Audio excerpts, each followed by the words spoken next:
Le croyant, dans toute bataille, quelle qu'en soit la violence, s'efforcera de garder la paix de son cœur pour laisser le Dieu des armées combattre en lui. Mais il faut de plus qu'il soit bien averti de ceci. La paix intérieure est non seulement une condition du combat spirituel, mais elle en est bien souvent l'enjeu même. Très fréquemment, le combat spirituel consiste en cela précisément. Défendre la paix du cœur contre l'ennemi qui s'efforce de nous la ravir. Une des stratégies les plus habituelles du démon pour éloigner une âme de Dieu, retarder son progrès spirituel, est de tenter de lui faire perdre la paix intérieure. Voici ce que dit Lorenzo Scupoli, un des grands maîtres spirituels du XVIe siècle, très estimé par saint François de Sales. Le démon fait tous ses efforts pour bannir la paix de notre cœur, parce qu'il sait que Dieu demeure dans la paix. Et c'est dans la paix qu'il opère de grandes choses. Il est fort utile de nous en souvenir, car bien souvent, dans le déroulement quotidien de notre vie chrétienne, il arrive que nous nous trompions de combat, si l'on peut dire, que nous orientions mal nos efforts.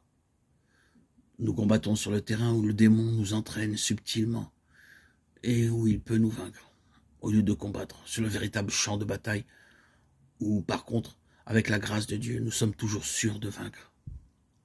Et c'est cela, un des grands secrets du combat spirituel, de ne pas nous tromper de combat, savoir discerner malgré les ruses de l'adversaire, quel est le véritable champ de bataille, contre quoi nous avons véritablement à lutter, où nous devons porter nos efforts.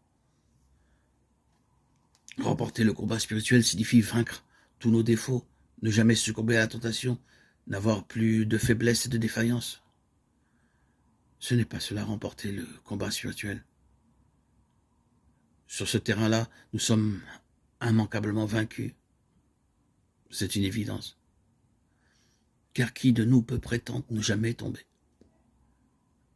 Et ce n'est certainement pas ce que Dieu exige de nous, car il sait de quoi nous sommes faits, et il se souvient que nous ne sommes que poussière. Psaume 102, 14.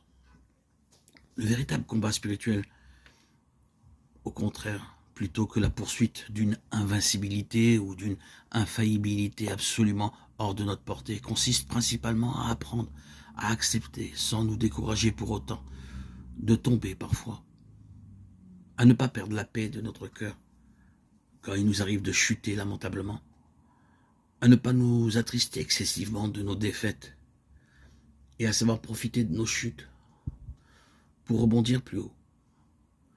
Ce qui est toujours possible, mais à condition de ne pas nous affoler, de rester en paix.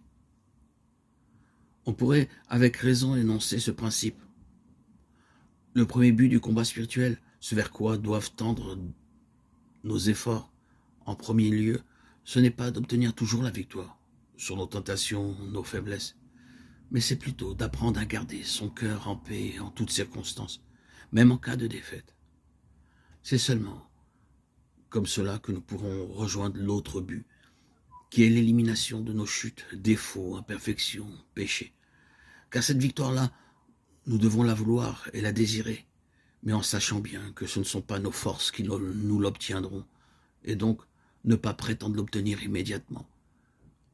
C'est uniquement la grâce de Dieu qui nous obtiendra la victoire. Grâce dont l'action sera d'autant plus puissante et rapide que nous saurons maintenir notre intérieur dans la paix et dans l'abandon confiant entre les mains de notre Père du ciel.